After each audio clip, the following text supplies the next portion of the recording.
it's not going to win them any wars, and they're not going to achieve anything in Tehran.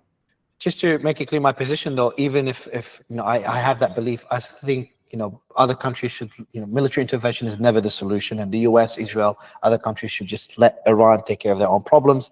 Doing what's been done in Libya, Oh, what's but been done in let Syria is me never a also add solution. something. Let me Please. add something, because this is you mentioned something which I wanted to point out and I forgot. You said there are two sides to a coin. There's no moral equivalence.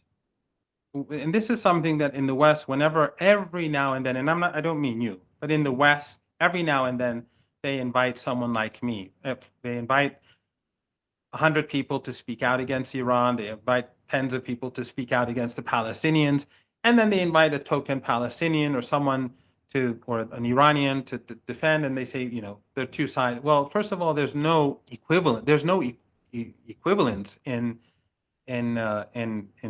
how they bring in the two sides. But there's no moral equivalence either. You cannot say that, for example, the Nazis say this, so every day we'll invite a Nazi, and then we'll invite someone who opposes the Nazis, or a fascist and someone who opposes the fascists.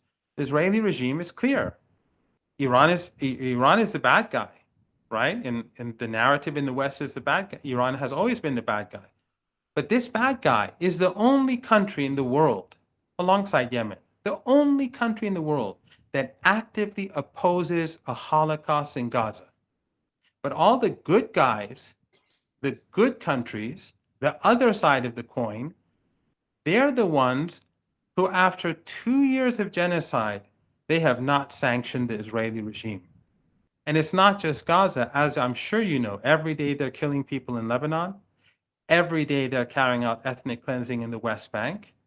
No sanctions, full military aid, indirect aid through Western businesses, political support, all sorts of support goes to Israel.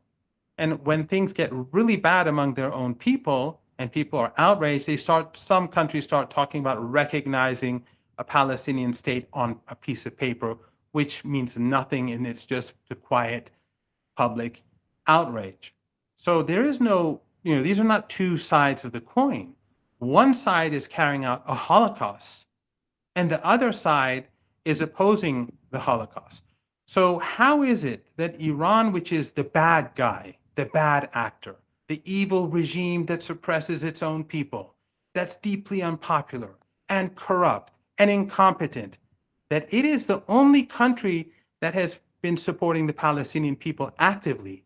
It is the only country that is paying a price for supporting it through sanctions and through war. And it is the only country where the Western media has been attacking it day and night because of its position on Palestine.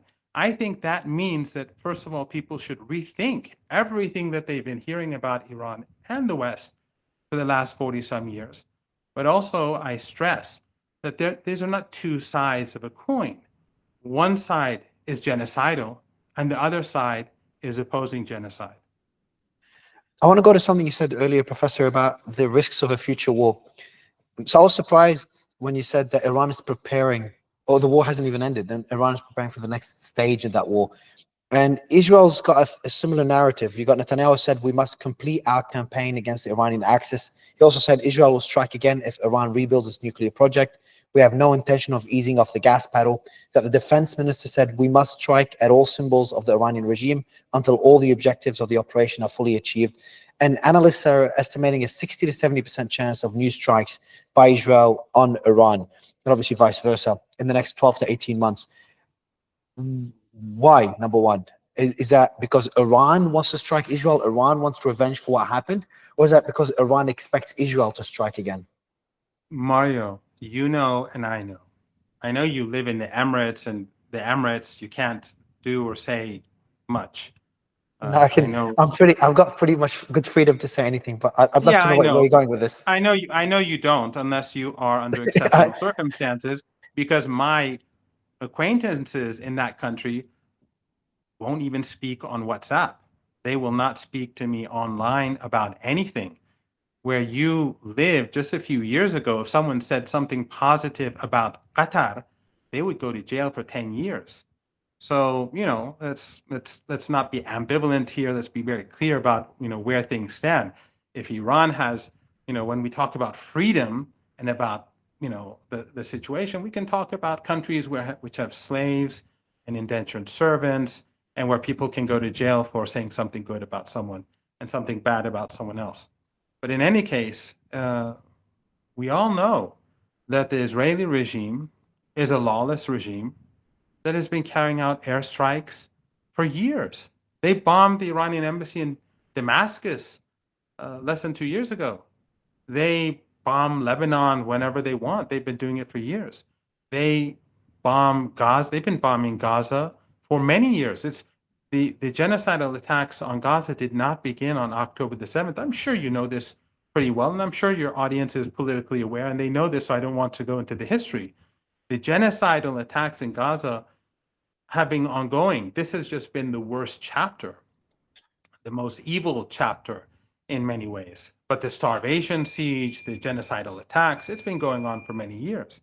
The strikes on Syria have been going on for many years. Israeli support, the Israeli regime support for ISIS and Al-Qaeda, for Al-Qaeda in Syria is well documented. You can see it in Israel itself, in their own think tanks, that they were supporting ISIS and Al-Qaeda. The same people who are in power now in Damascus, they were supporting them alongside the Golan.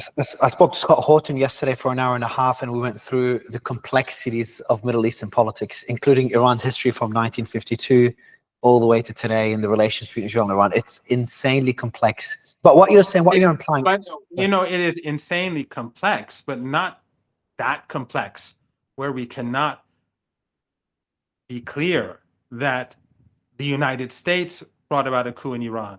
The United States supported the Shah when he was killing people on the streets during the revolution.